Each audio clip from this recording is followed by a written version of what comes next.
Leeds. We do love you, Leeds.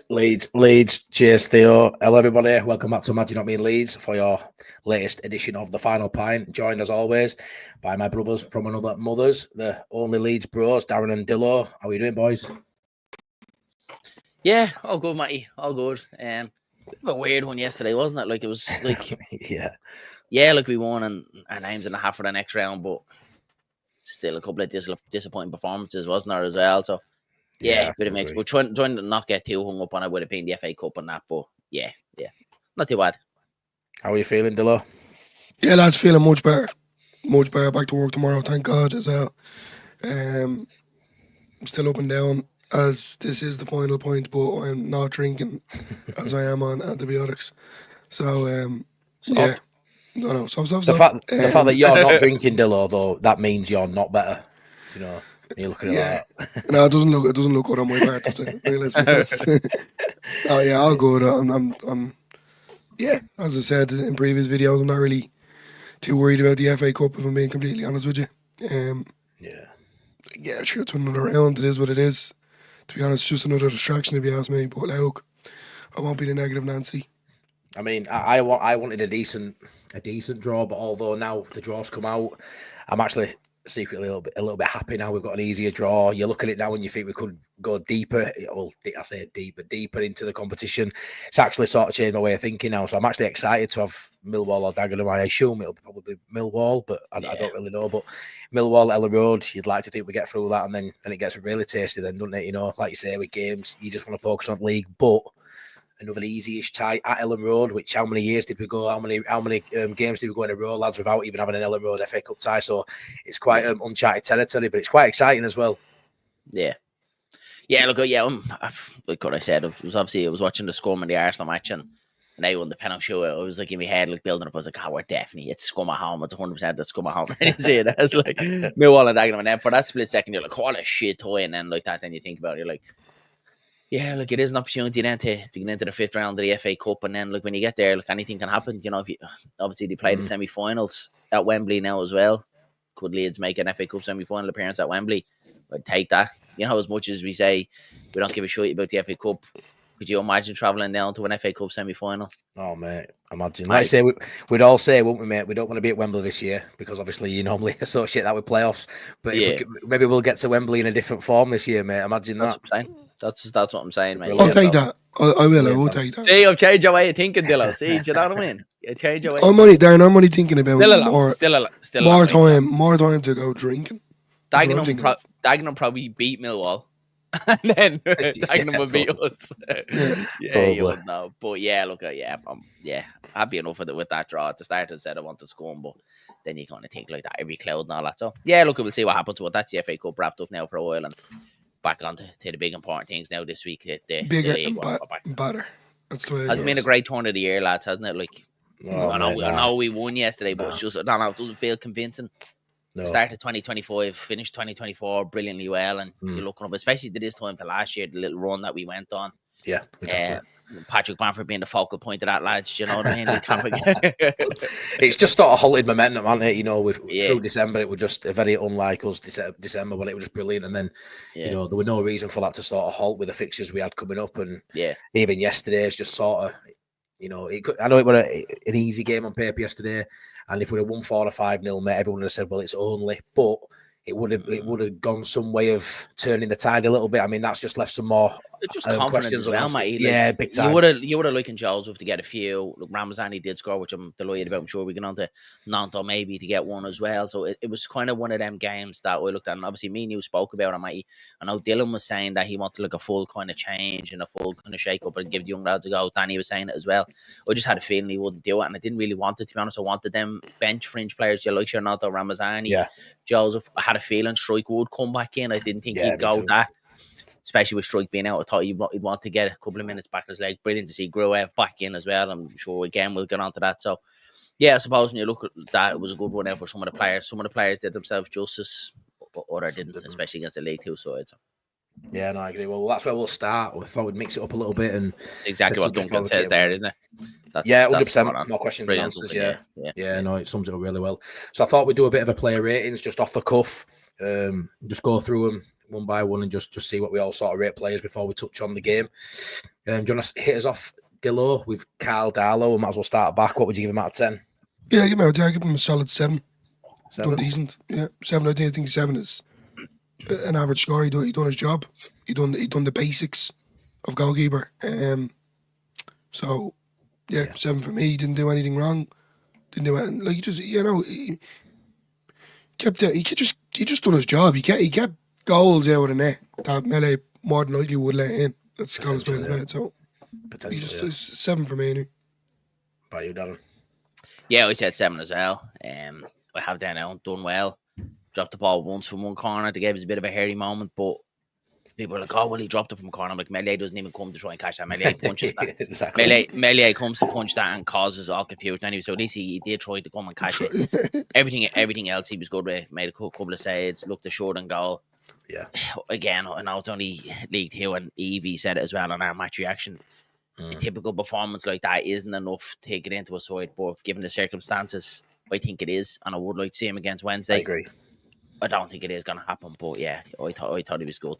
He's done all he can do, and he wasn't called upon too many times, but he's done all he can do. Even that one where they went through on goal, he sort of didn't hesitate. Where we've seen Melier do something totally different to that. So for Thinking me, about it, yeah, that was his decision. Yeah, we're really sure he had the decision. He knew what he was doing and went and did it. And that's probably experience coming in, But yeah, for me, a 7 as well. I don't think it was outstanding. I don't think he ever had much to do. But I'm glad he got tested a little bit. I mean, we've seen games this season, even with Melier and Amway, where the way we play, dominate possession, though, and they don't get a sniff. We wouldn't have seen much. At least we've seen a little bit, like you say, him coming out, him having to do a little bit.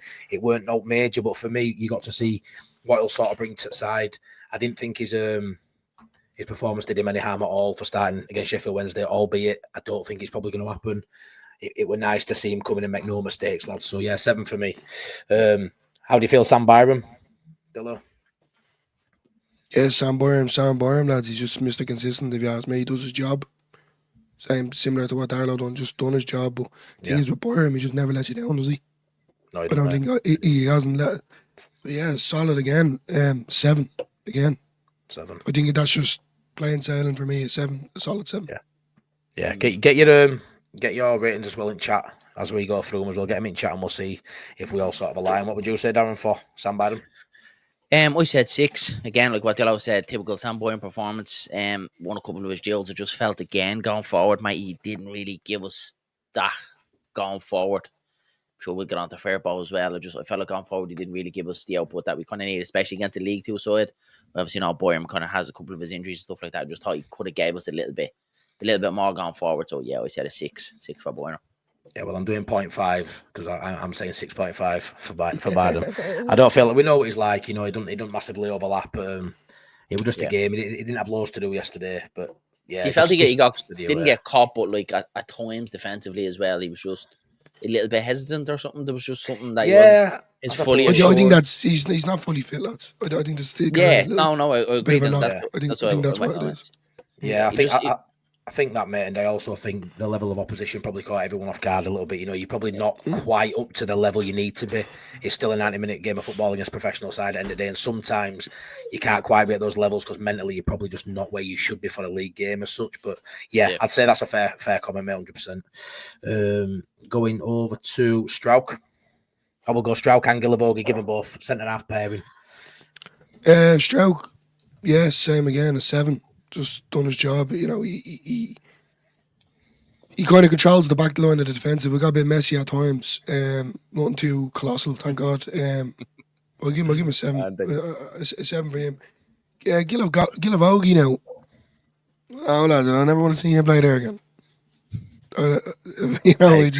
Now he's mad looking. I don't know. He was like falling over the ball, and he was just strange. It was mad. Just like his legs weren't attached to his body. I don't know. It was like he was when he was moving. It was like his legs were over here, but half of his body. It was just awkward, isn't it? Yeah, it's like that situation now when you go into a nightclub and like you're not really drunk yet, and then just that one awkward person goes onto the dance floor and starts dancing. There, but like, come on, man. I'm gonna give him.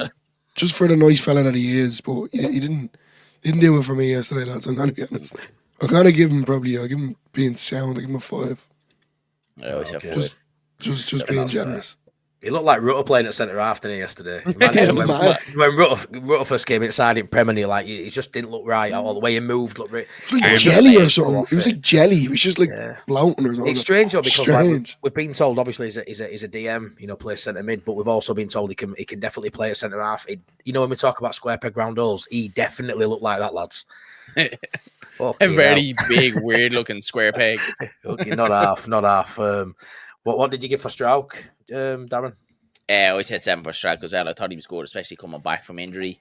Didn't really have much to do, and was assured the usual kind of performance. I don't think he kind of pushed it a little bit too much. I just think for himself, he was probably told just go out there, get minutes back under your belt.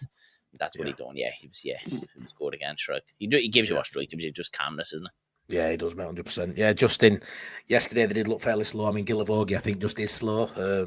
I think Rodon's got a bit of pace, to be fair. I think he's really good at recovery pace. But yesterday they looked very slow, 100%. Like, the few times they did sort of get him behind, Gillavogie would nowhere to be seen in that, really. And that just summed him up yesterday with that performance. He's definitely showing his age and the positioning of his pretty much all his performance for me was slightly behind everywhere where he should be. But Gillavogie for me gets a 5, and I say Strauch a 7 too. I'm pretty much agree with both of you on them ones, to be fair. Schmidt, this is an interesting one because I know a lot of people, and yourself, Delove, watched lyrical about him. I've seen some takes that he weren't as good as what people thought he was. I sort of thought at half time that a lot of people were raving about him, and then by 20 minutes in the second half, I sort of saw what you guys were seeing first half, and I thought he really came into the game. How did you see his performance? Do you think it was as good as a Bogle? Do you think it was right up there, or do you think it was just a solid performance? I think, considering we've been waiting so long to see him, and every time that he has come on and done a cameo, he looks agile, his agility, his dribbling, and then just his overall ball carrying, he just looks at it. He looks like he can do a bit of damage. But yeah, like starting off, he wasn't 100%, and then he kind of grew into the game a little bit. And then he was bombarding going forward, when he was trying to link up play with Nanto. It worked sometimes it didn't. But for me, like, people are going to think it's crazy. I think he was the man of the match for me. I think so, though. Yeah, definitely. I just maybe it's because I haven't seen him, and I'm not giving it to people that are kind of seen regularly play. You liked his hair anyway, didn't you? Yeah, he looked. I'm heading over to Turkey myself, get sorted out, But yeah, I'll give him an 8, considering. Oh wow! I think this one. Wow. Yeah. Wow. It's avoiding opinion, this one, Matty, isn't it? Because a lot of people are saying he wasn't that good, and a lot of people saying he was brilliant. It's a weird. I think for me, another reason why, sorry for cutting this off, it was why, because we haven't seen him for and then the issue was with Firpo, but Firpo is he has that kind of going forward, with him zippy passes, putting it across the box, whereas Vauber at the minute isn't giving us that. So I feel, because of the right back situation, and now I know that he does actually link up play and he likes to get up. And then I can't remember, someone did say, I think it was Michael, and it was only when I watched the back, he doesn't hug the line like Bogle. No, he doesn't. He likes to come inside. So I like that about it. I really did. I don't know. It was something for me anyway. But it's also to give me, and obviously Leeds, a reassurance. If Bogle does go down, Schmidt can't play there. And to be honest, lads, I thought he done very well. I really do. That's why I'm giving him an 8. Yeah, it's definitely divided opinion. I mean, I sort of think when I'm watching your stream, I thought, like, I see it sometimes in sport, in all sport. I see it in rugby league quite a bit as well. When you've got a player who's maybe a top player, he might not be playing too well, and sometimes commentators will sort of wax lyrical about him for doing a basic pass. I feel like a little bit in that first half yesterday, there were a lot of people on social media at halftime saying he'd played absolutely brilliant, he was amazing, and I don't feel like he was amazing. And this isn't even to do with the level of opposition either, because you can only play what's in front of you. So I aren't even basing any of these scores on playing League 2 opposition. Otherwise, they'd probably all be a level or two less than what we're probably saying. But I feel like he did a lot defensively. He knew his position. He looked confident. His fitness didn't look a problem. I just feel like he didn't try and take anybody on. He didn't try and beat a man. And when you've got Nonto and Ramazani playing and Solomon, they were all coming inside and there were a lot of space. I mean, it'd been a perfect game for Firpo and Bogle yesterday because we know what they're like for getting forward. I feel like you don't get it from Byram. I sort of felt with Schmidt, because he also can play as a winger, I sort of thought he'd give us that width, and he didn't. He sort of, every time he got the ball, he'd sort of go to a man, stop and turn and pass back, which kept possession, kept recycling possession. It was fine. I think in my head, I was expecting like an explosive sort of winger, a Bogle, or someone who can get downside. Maybe he's just not that kind of player. So maybe he's a different profile to Bogle, which actually, when you look at it, if he can now be your backup right back and then Bynum as a third choice, it's great to have a different profile. So I was there probably in my head comparing him to Bogle as well. I'm thinking, why aren't he doing what Bogle does? It's a different profile, which for a different sort of game, in a different situation, it's probably perfect for us. So I give him a 7 for yesterday. I don't think he was brilliant, but I feel like he sort of showed. I mean, he got through 90 minutes today in the end.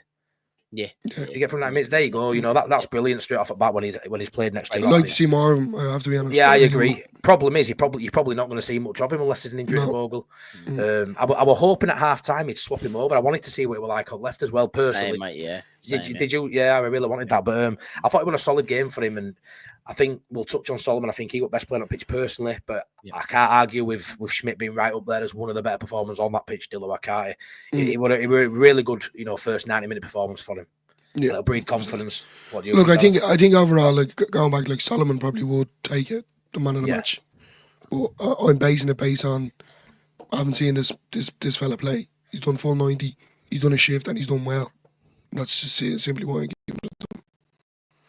I'm not playing too much into it. It was only an FA Cup game. I'm not, as I said, I'm not really. It's a distraction. It's not really for me. Yeah. Go on, Darren. I'm probably going to divide a bit of an opinion here, and I agree with what Richard Hogan said. I went to 6 for Smith, lads. I probably think that was probably the most output you're going to get off from someone that hasn't played him, which you could see a little bit of rustiness in his game. I think if he does kind of play more consecutively, you can see that he's competent in there. He's definitely a different profile of striker. What Danny says there, defensively quick as well. Yeah, this was probably the head scratcher. You obviously did my player ratings video as well, and Smith was the one that I really had to think about the most out of the whole lot. I don't think he pulled up any trees, but I thought it was a good, assured performance. Very much like Byron. But I do think he can. I do think he can get better. I do think he'd be a good option in there. And it got me thinking that time against Hull, why didn't we just play him? Because exactly. Smith was competent in there. And well, for me going forward, look what you said, Mate. He's definitely a different type of profile. Of Bogle, but that's a good thing. That is a good thing. So it shows that we, when we need him, we do need to change it up in that position. We have someone there that can do it. I'm not saying it was a bad performance, but he didn't set the world on a little bit like Byram. He was just solid. He done his job, and I do think a couple of games running the team, which I don't think he's gonna get. I do think he will get better and better and get that rust out of the game because he hasn't played much. Training matches are nowhere near like playing games, and again, it is against a League 2 side as well. So yeah, it might sound a little bit harsh. It took me a while to think about this one, but yeah, I'm gonna go 6 for Smith. Yeah, I think that's fair, mate. If I would verge on 6.5, then after hearing Dillo, I'll give him a 7. Not that he gives a fuck what I think, but yeah. Martin Cook says here, I've only got you guys to reflect and describe my team's progress since I live in another universe. I trust you, but are you really sure 2025 is a write-off already? I mean, when we ever going to be happy? Do you want to touch on that, Darren? No, it's definitely not a write-off, man. I think it's one of them where we had a really, really good Christmas period, a very busy Christmas period. You can see by the lads, they put an awful lot into it. And I think the turn of the year now, I think it's probably natural. There is going to be a lot of movement there, lads. You've already seen it. Silly season. Gelhardt looks like he's on his way to Hull. I've seen links today with Bamford going to Blackburn. So, yeah, it's probably just one of them in the dressing room as well. You can hear and see a bit of movement around and, a bit of whispers going on in the dressing room. Blackburn, look, we know what happened at Blackburn. Hull was just one of them that tripped us up. We still won yesterday, no matter what way you look at it. Was it can be in some performance now, but we still won. We still have our name in the hat for the next round. So yeah, look, it can only get better. Not the January that we had last year, but yeah, not bad. I'd rather reserve it a little bit to later on in the season because I remember turning out towards the end of last season, we couldn't be going at January 1 at the end of the season. Yeah, exactly. You know what I mean? So yeah, look, every cloud and all that, we'll still look on the bright side and we're still top of the league through to the next round.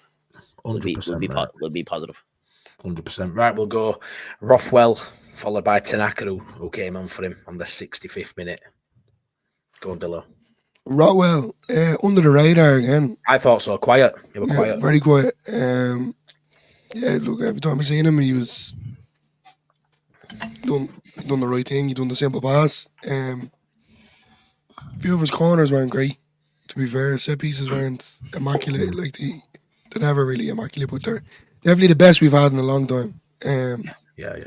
But they weren't great at times. I think if I was a bit harsh, maybe I'd probably give him a 6. I'll give him a 6. Fair. Done okay. Yeah.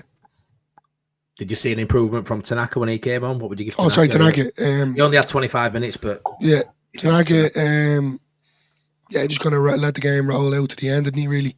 Yeah, it's the same thing. You can't just say give him a 7, considering he was only on for 25 minutes. Didn't see any difference. Yeah. Tanaka's Tanaka. He kind of just made...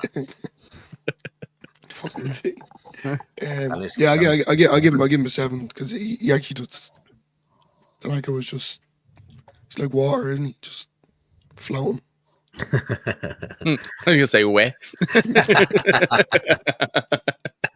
Class. No, that's me when I hear Dillo's voice. Makes me all wet.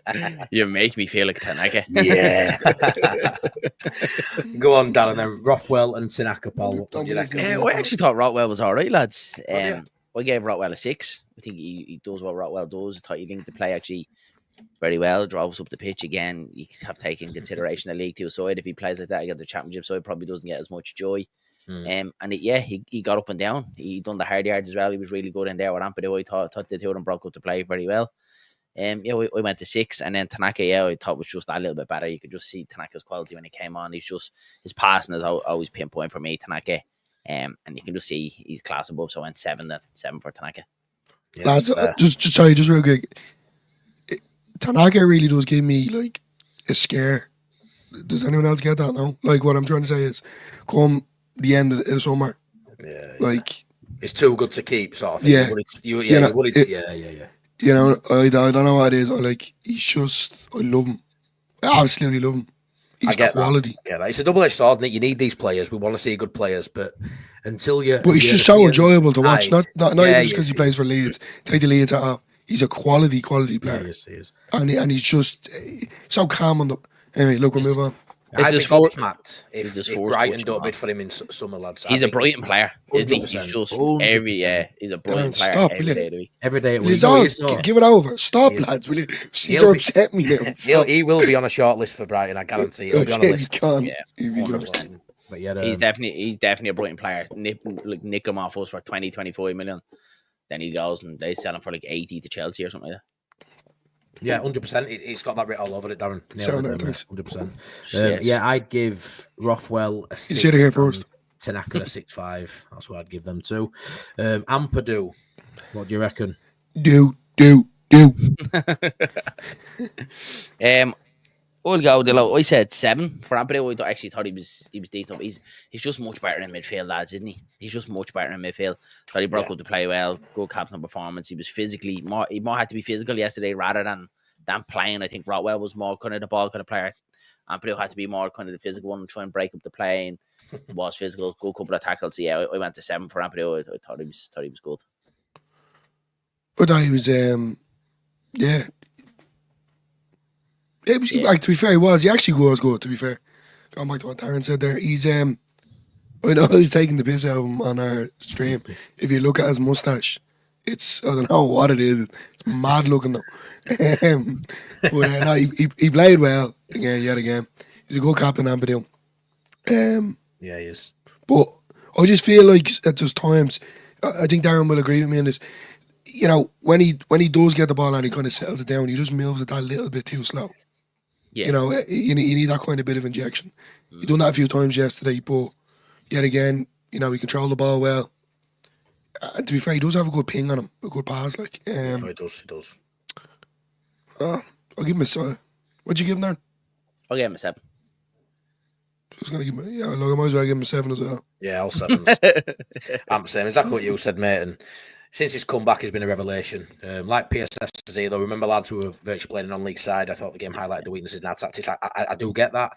Obviously, we've got to speak about that game, and that's all we've got to go off. Some of these lads we haven't seen play as well, like your Schmitz and your Gillavogi, really. So we've got to touch on it. But yeah, 100%. I mean, if we're marking them on performance for the level they played at, we'd probably take a point or two off each of players. But like I say, we're just basing it off their performances, regardless of who they played, really. Yeah. I think they're all about fair. None of them are getting 9s and 10s. I'm not saying they get that most weeks, but we do know. Take it with a pinch of salt. We do know who they were playing against, but it's nice to touch on anyway.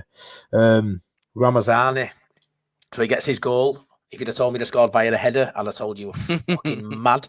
Smallest guy on pitch other than Onto, but decent to get him on score sheet. He's going to breed confidence. We know how talented he is. I think some people have forgot how good he is. He technically is right up there. As him and Solomon are probably his best two players.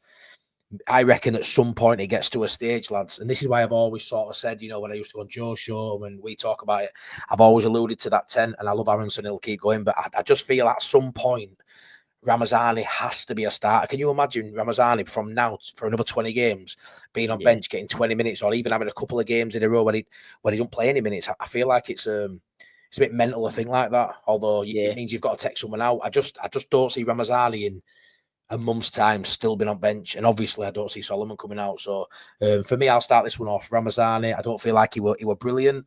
I'd probably give him a 7 just because he got the goal, but his all-round performance was probably a 6.5. Yeah. But I'll give him a 7 just because he got the winning goal, which I think's fair. Yeah. But I don't think he'll feel like he were anywhere near where he can be. Showed flashes as he's going turn, especially against that opposition. But I'll give him a 7 just because he scored, really. What do you I'm going to say the exact same. Yeah, you hit the nail on the head. Kind of got to the point he was falling over the ball a little bit. You can see, you can definitely see it. Look, there's a bit of lack of quality there. But he is becoming, as each game comes on and we see more of him, Does anyone feel like he's a little bit like when Solomon came back from injury, that he's just not fully at it? We know he has the quality. It's like a sluggish down or something. Yeah, it took a while for Solomon to get back. Remember when Solomon first came back, he got battered about being overweight. Wow. He was just not at it. You started that, didn't you? That was you that started that. You have it clipped up. You're the one that called him a fat little baby. I just feel like Ramazani. I really, really do like Ramazani. I genuinely do, and I do think he's a massive voice healing, like what Matty said. But I think him fully fit, lads, exactly like Solomon, like he's unstoppable. And I can't get that Ramazani out of my head that before he got injured, probably one of our best players, lads. Like he was out. He was, Darren. He was. And I'm not forgetting that. I just want to get him back fit, get that rust out of his game. That gave him the world of good. I know it's only a header against the League 2 side, but a goal's a goal. It does. It breeds confidence for me. I gave him a 7 as well. Absolutely delighted that he got a goal. He was probably the one, if I had to pick on the pitch to get a goal, it was him. That's because I do think he could be absolutely massive for us towards the end of the season and the run into the season. And he grew in confidence again. I just hope, like what you said, Matty, I just hope that's not it. I hope he doesn't sit on the bench the whole of the Wednesday game. He probably is going to go Solomon and James. Yeah. I just hope it is going to be one of them where exactly what Adrian says, a fit Ramazani needs to play. And that's it. It's the key word is a fit one.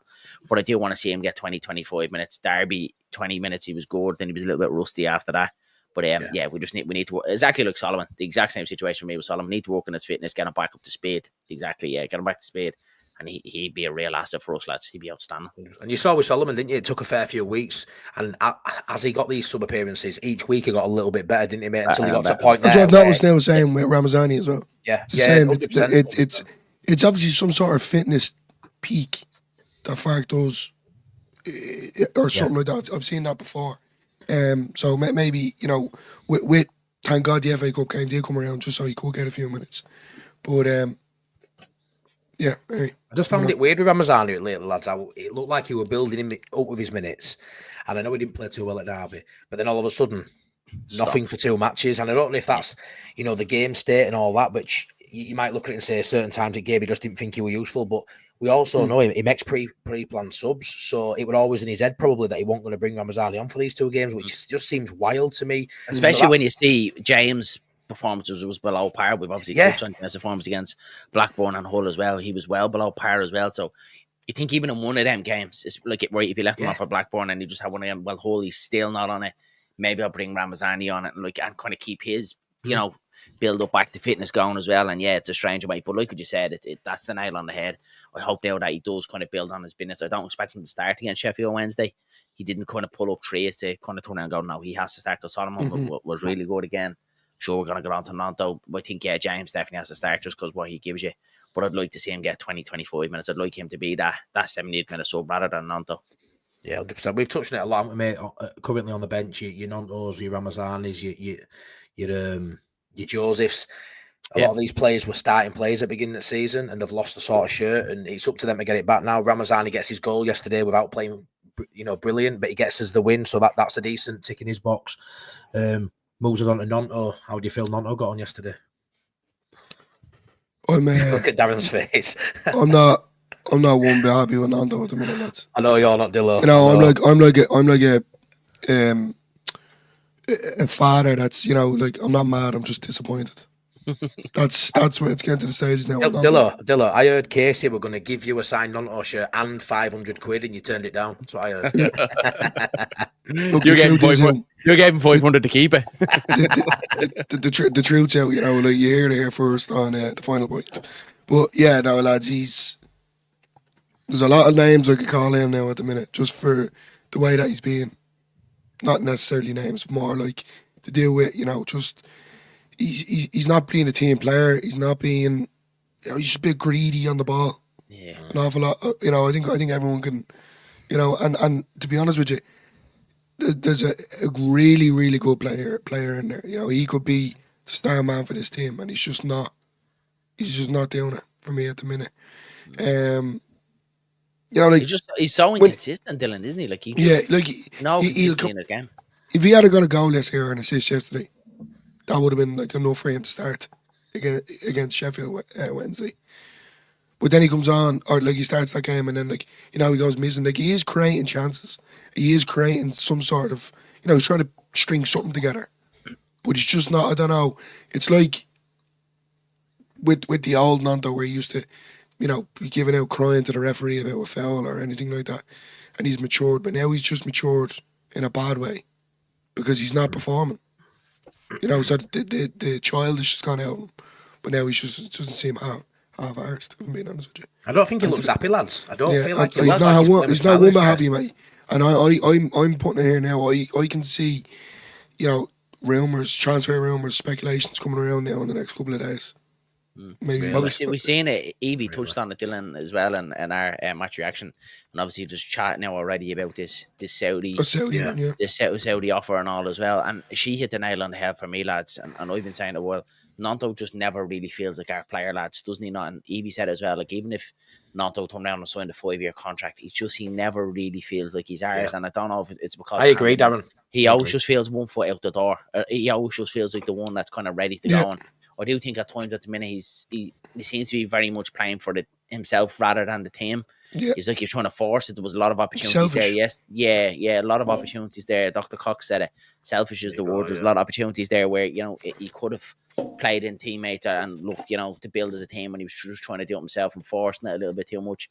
He's just been way off, lads. Very, very inconsistent for me, and it's a disappointment because, like we said, Nanto was a surprise one when we didn't go up. We thought Nanto would have been the first one to go out the door, given what he done last January. He's not. He's still here. So we obviously backed him, and we were kind of liking him to the next kind of Somerville, the one who's going to, kind of dig us out of a hole. He's anything but. And them four, we obviously have Solomon, Ramazani, James, and Nanto. For me, Nanto's the bottom of the pile at the minute. He's the one least likely that I want to say. Fourth choice, yeah. Fourth choice. Yeah, 100%. I'll give him a 5 anyway. That's what I was going with.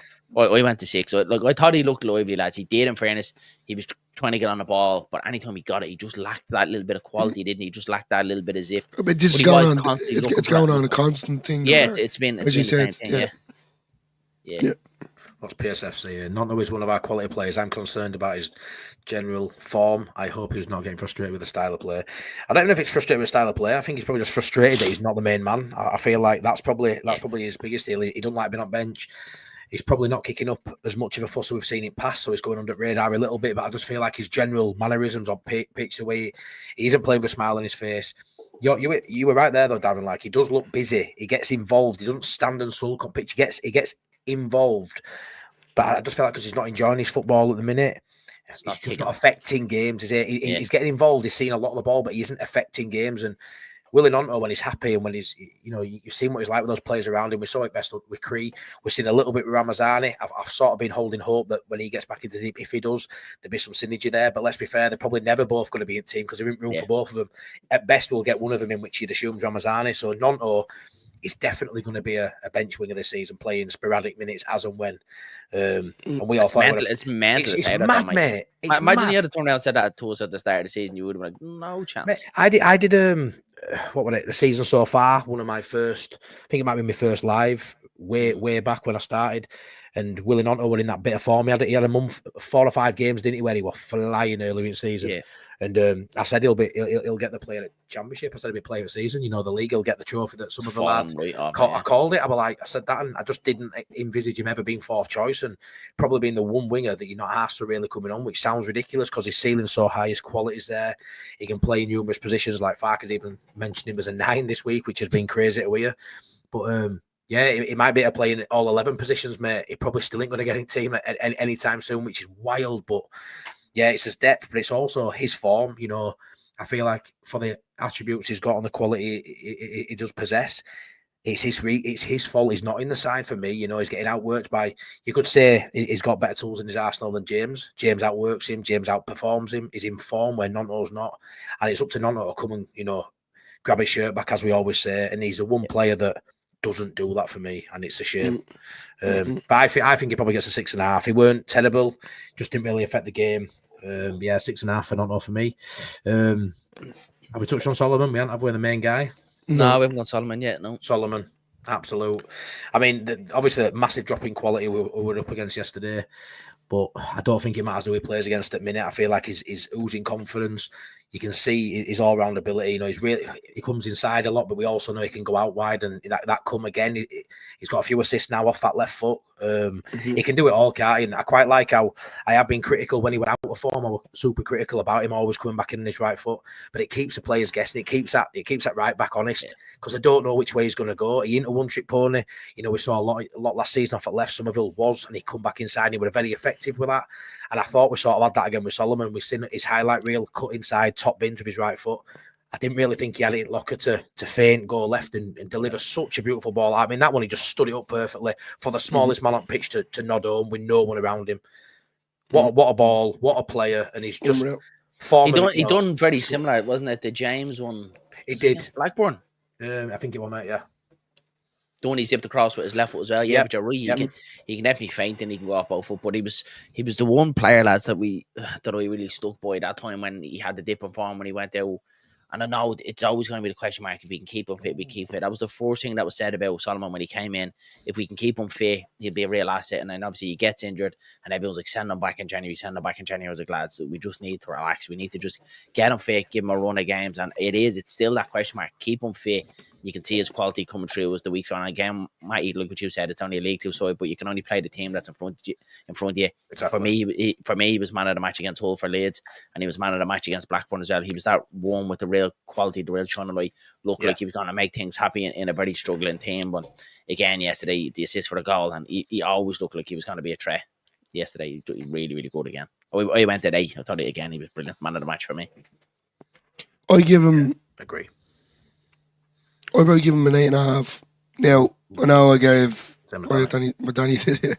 I give him an 8.5, but I'm still giving the man of the match to Schmidt for me. But Solomon did create an awful lot. At times he actually went into the 10 there for a while. And I remember how he said to you, Darren, it's mad, like they just keep changing. It's kind of very frequent that they're moving. You don't know who's playing in the 10 at times. That kind of annoyed me. It was nice to see that though yesterday, lads. I was happy to kind of see that. I was. Because you usually a Fark team, it's basically 3 number 10s for that Norwich side. It was usually 3 number 10s, and he'd usually let them kind of float in between. And it was that Norwich team, lads, was unreal in the championship, absolutely quality. And I was actually happy to see that yesterday because I remember saying to Dylan, I was like, Ramazani can play anywhere across front 3, Solomon and Nonto. So I was like, it's really good today that we can have that. I just don't think we used it as much as what we should have yesterday, and especially against the League Two side. But Yeah, the options that we have to change it up, and Daniel Fark has as well as is disposal. Yeah, we can argue we know what we need in January as well. But yeah, yes, it should have been more for the quality that was in that front three. And we're gonna get on to Joseph, but just that front three, there should have been more created yesterday. The quality between the three of them. Yeah, 8.5 anyway for me from Solomon. Yeah, I agree, Delo. I'd say about an 8 for his general play. I thought he was fantastic, but because he assisted the goal, he gets another 0.5. But yeah, 8.5. I thought he was absolutely outstanding. See that one there, Matty? Just quick one before we move on. I think it's Joseph next. The one there, what Adrian is saying, take the Saudi money. If realistically, lad, someone came in, say, I'm just slapping 20 million down for Nanto, are we taking it? Right now, someone came in tomorrow and said 20 million for Nanto from Saudi. Yeah, no, I would. Yeah, we would as well. I would for 20, yeah. I'd even have a conversation for, I don't want to say 15, but you know what it is? I think for 15 to 20 million. 15 with the conversion rate. Yeah, well, it would be, wouldn't it?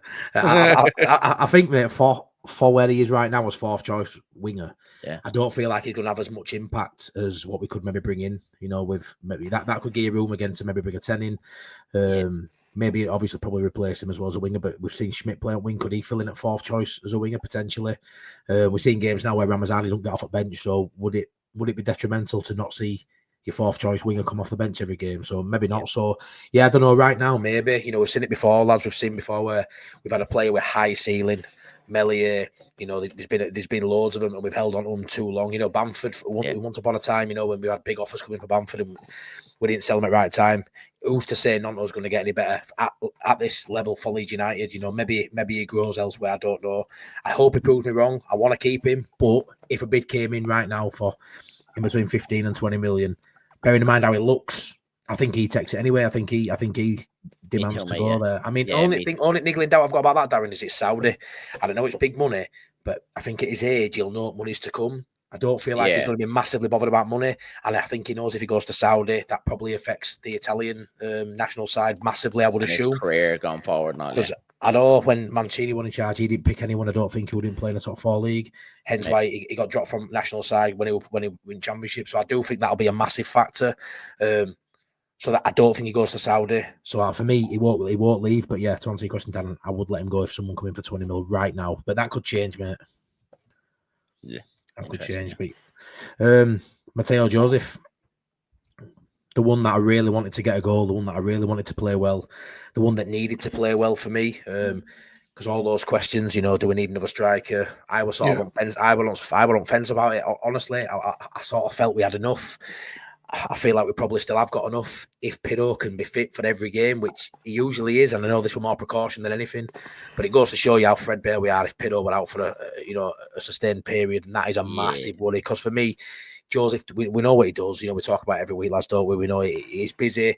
He tries his best, puts himself about, but he's just not that guy. It's just not that guy you want. Middle of road championship player maybe this season, first season in men's football, but to spearhead a promotion push for Leeds United, it's just not happening for him. You know what it is? It just don't fall to him. He's that guy that puts everything into it, and he's just never in the right place for it to fall to him. I think that's all he needs. He needs one.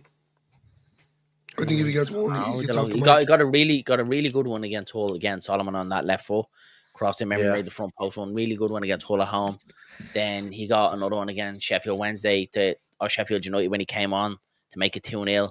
And I was kind of thinking this is the one kind of kicks out. So every time I do see him getting a goal, Dylan, I'm thinking the same way as you. I just needs a goal, to get him off the mark.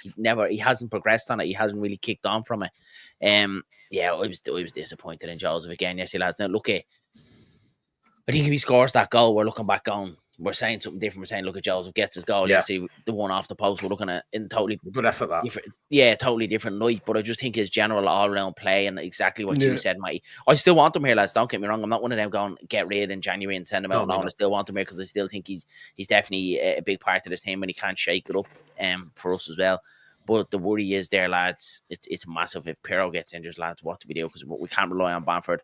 Giles was showing it that we can't fully rely on him. He might be able to come in and do it for a game or two, but if you were to turn around and say Pirro's out for 4 to 6 weeks, it's a lot of games missing to hang your hat on Mateo Joseph, isn't it? Coming down to the crunch time. So yeah, that's a big one for me, lads. And again, it seems over the last couple of games we didn't want the goalkeeper Melier does that, and everyone wants a keeper. We didn't want the striker, and then Joseph plays like that yesterday, and we hear Pirro was carrying a bit of a muscle injury as well. Then we're like, we need a striker as well, so it's my before Chinese. We're like, no, we're fine. We just need a 10, and now it's soon up. We'd be like, need a left back, a keeper, a centre back. But you're better off just getting a player for every one position, and then we'll be all right then. Yeah, one left back, one right back. But it is that backup though, and it's still like that. Then if someone gets an injury, like we do have the backup there, but you worry. I echo what Matty says. If Pirro gets injured, lads, I really think we're snookered.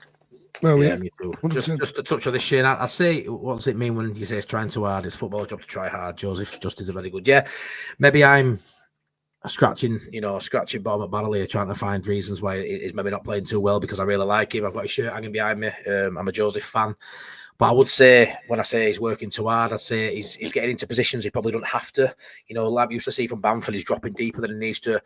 For me, he needs to be in box more. As we see with Pirro, I do feel like he puts a lot of energy into certain parts of the game.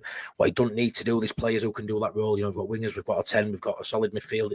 Sometimes he just gets too involved in areas of pitch that I don't think he has to. That's my opinion.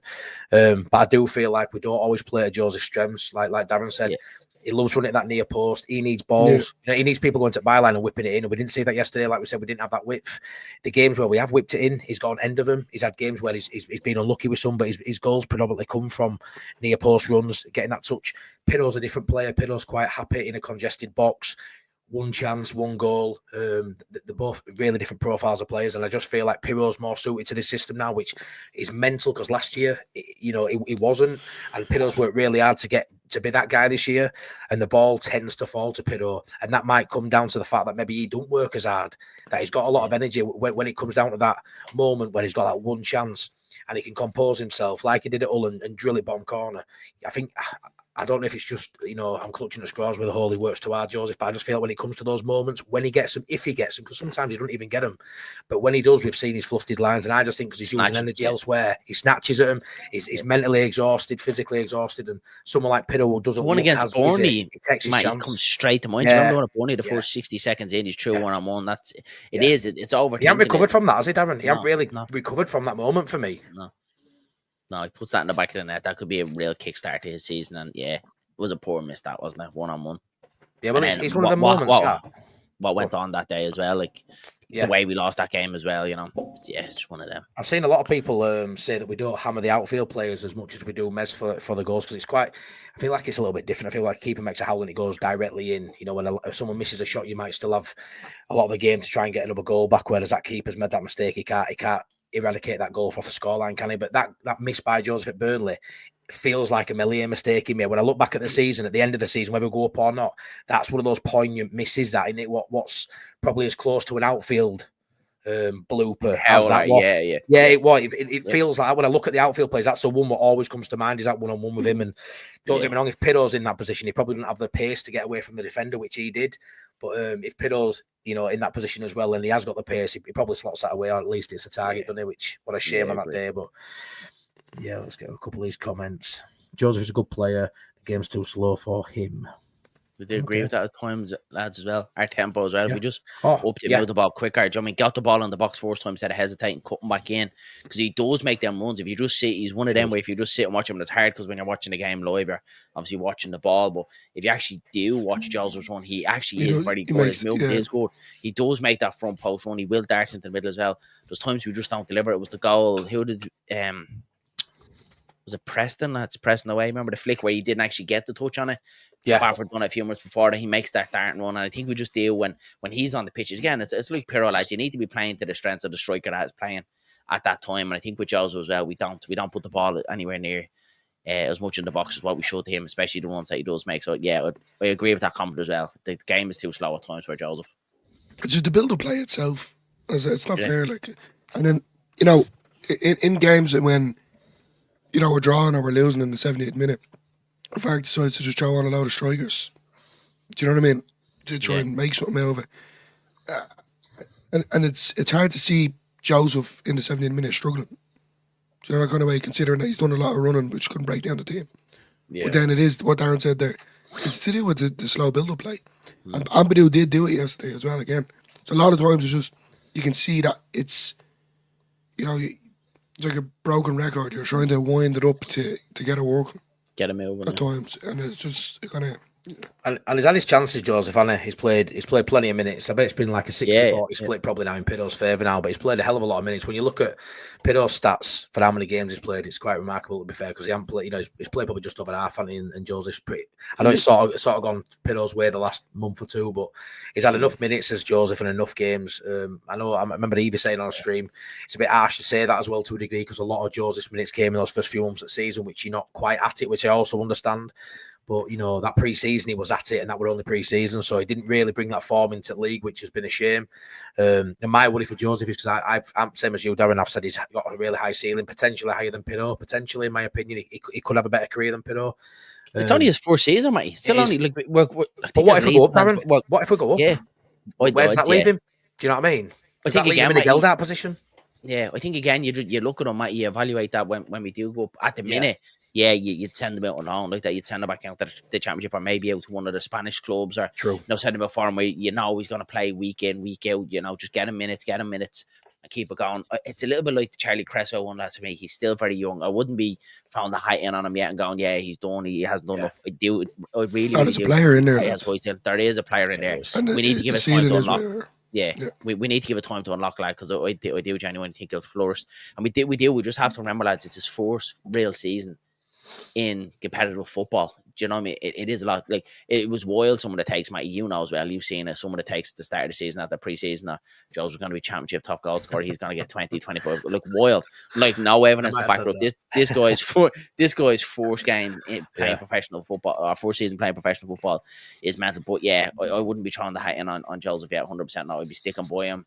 Let's keep just working on the basics. Them runs, get the ball to him a little bit quicker. He'll come good, lads. I feel like sometimes, lads, you can peak too early, can't you? And I'm sure he'd never take back them 2 goals from Chelsea last season, but that probably set expectations that are too high maybe for him. We all thought he should have played last year. It's probably proven that he weren't the man to steer us to promotion last year. But those 2 goals at Chelsea probably stayed in everyone's mind, and we've all thought we've got a baller, and I think we have. But like you say, he just needs more time. He's only a young lad, and it's a massive weight. I think that's what it is, though. When they're given the opportunity, they take it, and it's hard for them because it's big pressure. Like, it's a lot of pressure to be putting on them. Like, but he's training with a finisher, every day. Like Piddo, he's got a lot of things to his arsenal that Piddo hasn't. Totally different players, but in training, seeing someone like Piddo, we know is a top draw finisher. Finishing wise, Piddo's right up there. Like, in this division, probably one of the best. He'll be a great option if we go up, maybe as a bench option, maybe next season in Prem. I feel like training with someone like Piddo, who's got different attributes to you, teach you a different way to play the game. And I think seeing that clinicality it's a great player to learn off for me. And he's still a young lad. Don't get me wrong, he's not a season pro himself, but it's been quite nice to watch them go battle with each other this season. It really has. It's been good, but Piddo's definitely leading the race, and I do feel like he'll be our 9th till end of the season. That's all I want, though, as well. Sorry, go on there. But I was just going to say, that's the one thing that feels like it's missing from Joseph's games, lad, isn't it? It is his finishing. And it's something that you can work on. It's not like, where he's missing a little bit of pace where you just can't get it. It's just not there in the game. He has got pace. He is physically good. His movement is very good. It is just his finishing, and it's something that he can work on. He has time. He's still very, very young. If he can get his finishing right, lads, he is going to be quality. So, yeah, I'd be sticking by 100%. Sure, if I'm at Tanaka, I'd definitely be peaking early. PSF says, I fear Gruev and Ampadu will be back and we'll start to struggle for goals. I just don't see Gruev making it back in that starting lineup. I know he came on yesterday, and I just want to touch on that right quick, because he came back. It's great for us. Firpo's back as well. It's great, but I'll tell you what. That could be the last time we see Firpo. But we're going to have an Ampadu. Fair play to the bodies, fair play to the recovery, fair play to the physios. I mean, to get them back, I think Gruev was gone for the season. Mate, unreal. He's back. We were told originally end of February, start of March for Ampadu, and we were told Gruev was, what was he, 6 to 9? Yeah, what was Gruev though? Gruev's knee was a meniscus. I think it was the meniscus that was gone with Gruev. Like that. Right, and then what was that? Ampadu was just. He got surgery on his, didn't he? I think his was the lateral, wasn't it? Was he not ACL? They were both knee injuries. No, it wasn't ACL. No, if it was ACL, they'd be gone for the season. But they'd be definitely gone for the season.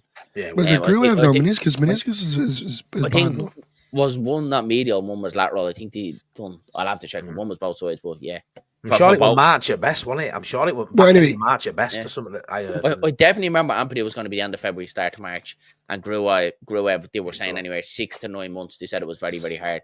Yeah, Grua was meant to be out till April. They were literally saying that he wouldn't even make. He'd be very, very close on to make the end of the season. Unbelievable. And I'm still not back playing football yet.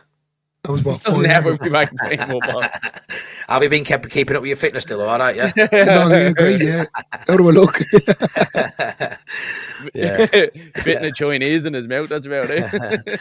Please, everyone in chat, please stick a like on the video. Please subscribe to my channel. Please subscribe to OnlyLeedsBros as well. I have feelings, I'm not a rock. I'd like to move on to the transfer windows and the transfer rumours. Oh, that's a horrible thing to call someone. Sorry, mate. No, he's acting the maggot ears.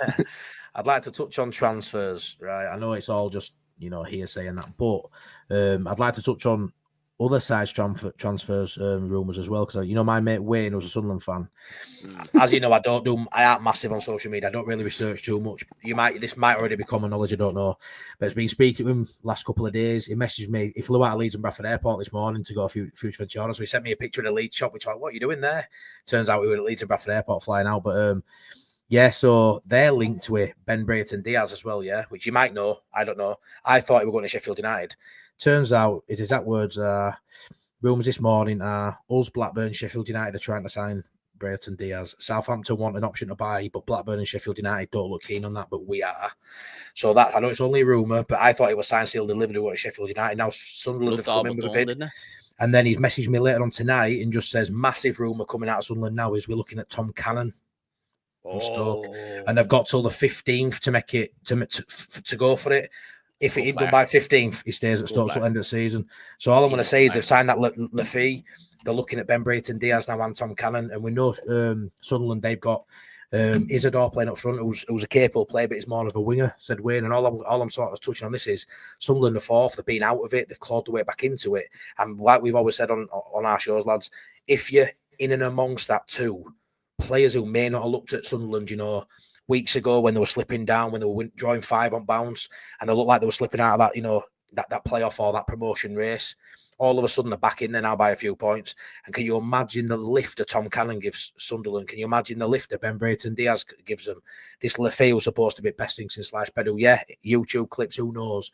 But a team like Sunderland doing business, we know Sheffield United and Burnley are going to come good in business in transfer window. So not even looking at our players, and I know it's silly season for rumours everywhere, but that hit home a little bit, seeing how serious Sunderland are. And for Wayne to mention it, Wayne sort of said, we have a lot of crap. They had the Jordan Henderson links months ago, and he always rubbished them. But he just said that a lot of talk from journalists Sunderland, who were like reliable at Sunderland side of things. Cannon is a massive possibility, as is Ben Brayton Diaz, and he expects them to get one of them too, and that's Sunderland. That's big news. Like I say, it might not happen, but it shows the intent. Where's our intent, lads?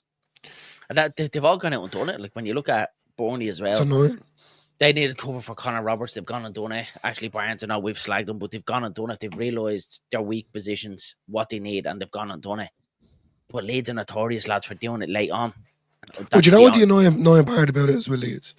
Regardless if we did get someone or not, and it is towards the end of the window, you're still waiting another 6 or 7 weeks before it gets up to scratch to Fark football. Like PSS says there, mate. You know what I mean? What's going to wreck your head is that the fact that we get someone in January, we're not going to see them possibly until the end of what? March, April, maybe? Like, we hear the lad message me on Twitter saying that they're seriously on my Bamadelli is a serious one that Leeds are looking at. Right. The reason being because Fark has worked with him before, so it more or less cuts it in half. If he needs him coming on, he can play right full as well. He can play in a back three and he can play centre half. So he's definitely a Fark profile of player. That's one that I would like to come in the door as well, just to give us that little bit of cover. Right centre half for Rodon, and then he can do it at right back as well for Bogle if we're not going to go with Smith.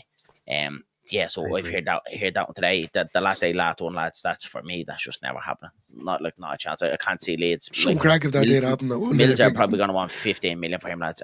Can any see Leeds throwing 15 million? Like, I can't see it being done. I was speaking to a Butter fan as well. Obviously doing this, lad, you speak to a lot of different content creators, and I try and get previews off some of them, and I've got relationships with a few, but some don't reply because I'm just a knobhead from Leeds. But I've had a bit of dialogue with a Middlesbrough fan, and I sort of asked him yesterday, give my voice note yesterday, not my voice notes, and just said any truth in the rumour. And he said Leeds started gathering momentum around his circles, around his WhatsApp groups and stuff as rumours. But the day before, it were Leicester and West Ham, and his agents apparently been to West Ham twice as Latela. So he says if he were a betting man, he said he'd think West Ham. But he said yesterday Leeds started sort of dominating all the talk, but the only one that's really had any actual contact and met him was West Ham. And you got to think, if we're in a tussle for a player with Leicester and West Ham lads, knowing Leeds' history, you're not quite getting over the line sometimes. Latela's probably going to go to Premier League in now. If there's an opportunity there and you're Latela, you've got to, because you might never get the opportunity again. No, you take West Ham, yeah, 100%. I think so. Premier League, yeah. Especially when there's a new manager in there as well, and it's all fresh. You're not going to be going there. Everyone sort of starts fresh. Again. Yeah, they do, don't they? So I think it'd be a good move for him. But I haven't seen it else other than hasn't gone great for Somerville lads, hasn't it? At West Ham, we're talking about them at the minute. I know I think he got the assist for the goal, but he hasn't been playing well there. I think he went off injured as well. He just hasn't set the world alight. The grass isn't always greener, is what to say. But then you see Georgie scores 2 for Brighton, then doesn't he? So. But he's one we probably thought out a lot of them. He's probably one we thought probably could do it for me. I know it's a big step going to Brighton. Did you really ever think Creed could do it consistently at Premier League, or am I being harsh? I think again at times now that he's not a Leeds, he's very predictable, Matty, isn't he? He's very much getting on that right foot, and it's not that it's easy to do in the Championship. He's playing about less quality of players. In the Premier League, you're playing against better fullbacks, better players, obviously. And I don't think he's allowed coming in that right foot is what he normally does and kind of get that whip. He's very much being shuffled down the left-hand side, and he isn't great off his left foot. He's not like a Solomon that can go off both sides. He's like a Ramazani can go off both sides, or even Nando, in fact, that can go off both sides. He's very much heavily weighted on his right foot as well. So, he hasn't set the world alight, and he has been injured a bit as well. But yeah, it just shows the grass isn't always greener, no? You know, money is. He always did though, Danny. In fairness, can't knock Somerville. He always did his defensive duty for Leeds. Great attitude, mate. Great attitude. In fairness, he always did. He always got back for Leeds. Yeah.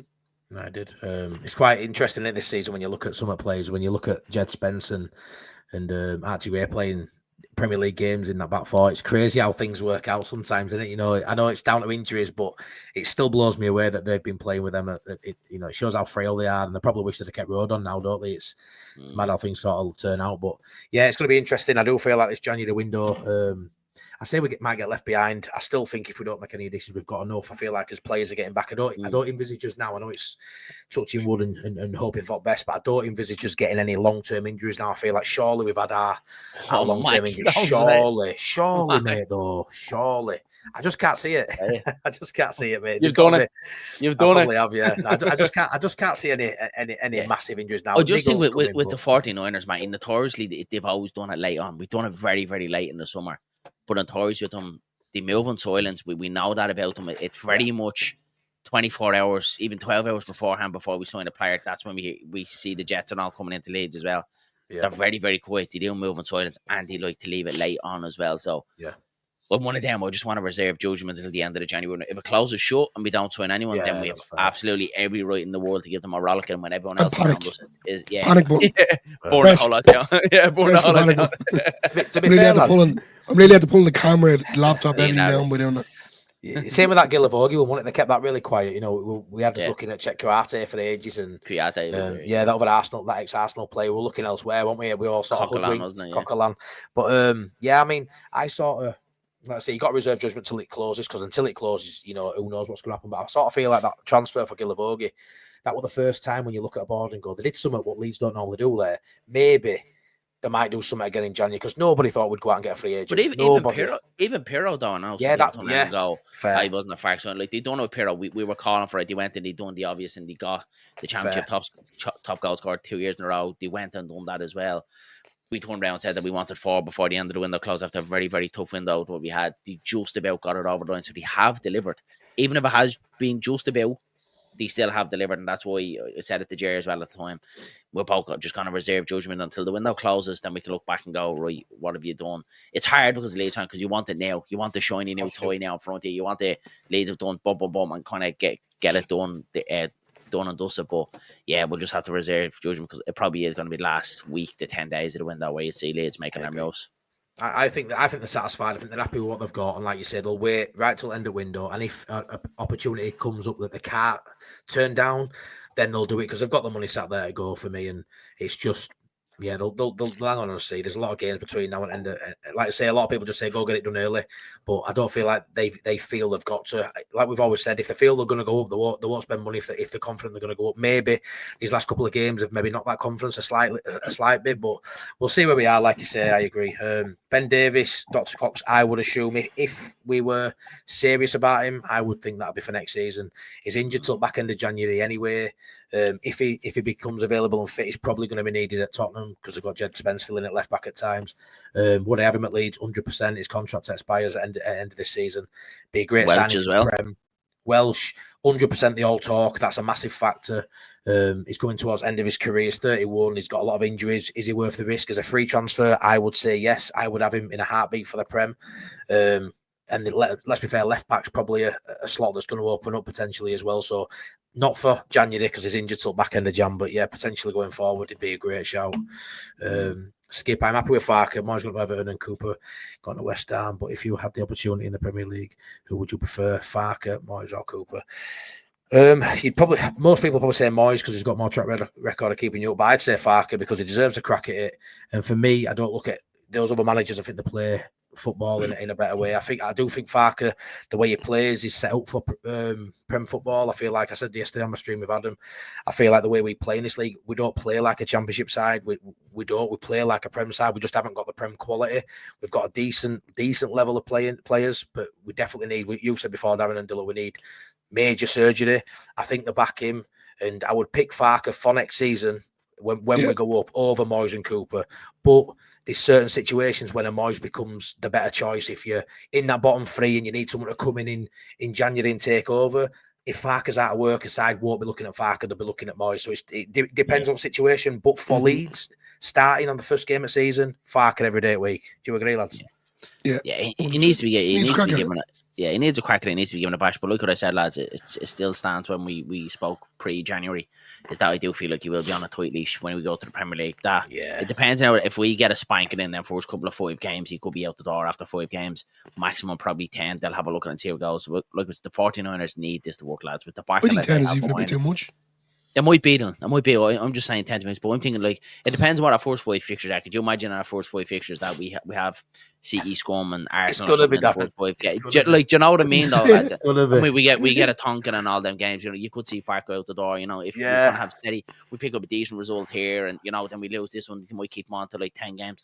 But I do think he'll be on a very tight leash. The 49ers have to make this work, lads. If we've talked about the stadium plans, there's no way they can go to the Premier League, you know, back to the hilt and it's not working and like, you know, leave it kind of on the edge. I do feel like they will pull the trigger because there's no way they can drop back down the money they've invested, the backing that they have. You know, we've spoken about as well, the investment from various sort of celebrities and stuff like that as well, the stadium redevelopment, all that. They need it to work. They need Leeds to go to the Premier League and to not come back down. So I need Leeds to go to the Premier League. I need it. Right, well, I'm just going to whiz through these last few comments while we give our score predictions for Sheffield Wednesday. What are you all saying for the next league game, lads? 8-0. No, money wasn't. I'm going to say. Ooh, yeah, they've actually been all right, haven't they, Wednesday lately? No, they've been sure they've lost every game. No, they haven't. Liar. No, do you know what? I'll say. Oh, Melee is going to be back in there, isn't he? I'm going to say 3-1. I think they'll give it a go, you know, Danny Roll. I think they'll give it a go. I think they'll set up quite 3-1. 3-1. Fair play. Melee ain't make a mistake. I'm going to go 1-0. 1-0 Leeds. A decent performance 1-0 or just scraping through, looking average. Scrape by the sounds of it. Yeah. Do you think we get a performance or not? No, scrape by the sounds of it. Yeah, it'll be one of them. Hit off Joe Rotwell, deflected off Rodon's head, hits off Tanaka and goes in off Bamford. Even though Bamford's injured, but still. They'll give it a go. Look what Matty said. They'll set up well. Danny Rowell's a decent manager. Whatever you say, they'll set up well. Give it a go. I think they'll be hard to break down. But I think, we should just have enough. I'm going to go 1-0. You have to give us an update on the board, actually, Matty. Our leader It's board. still, I think, 3-2-0. I think. Yeah, 3-2-0. Oh, should be. Yeah, still Darren's- 3-2-0. Yeah. Darren's been lining his stomach with curries every night, getting ready for it. That hot chip challenge. It's going to This go is it. down. Gonna be like This class. is the week. You keep saying that every week. You do, mate. And then you come out Okay, with like okay. 6-2 and stuff all the time. Do you know what? When it does happen, though, he's going to be like, oh, yeah, I told you, sir, I told To be you. fair, if he calls a 6-2 and it comes in, mate, we'll just put him like to top of leaderboard just for crack, because that'll be some doing that. Like, but I'm gonna go. I know Danny's in chat probably saying Matt's gonna say 3-0 because I do every home game, but I'm gonna go 2-0. I think we play. I think you see a bit of lift in this one. I hope it's a derby game. That, you know, the problem with these games are they gonna bring it more than we are, because Chef Wednesday, it's one of those games you look at and you go, I want it to be a little bit tasty, but we know Leeds don't get up for these games nowhere near as much as your Sheffield United, your Wednesdays, your Hulls, your Rotherhams when we play them. You know, it's their biggest game, so I know they'll bring it. They'll have a decent allocation. I'm assuming they've sold it out.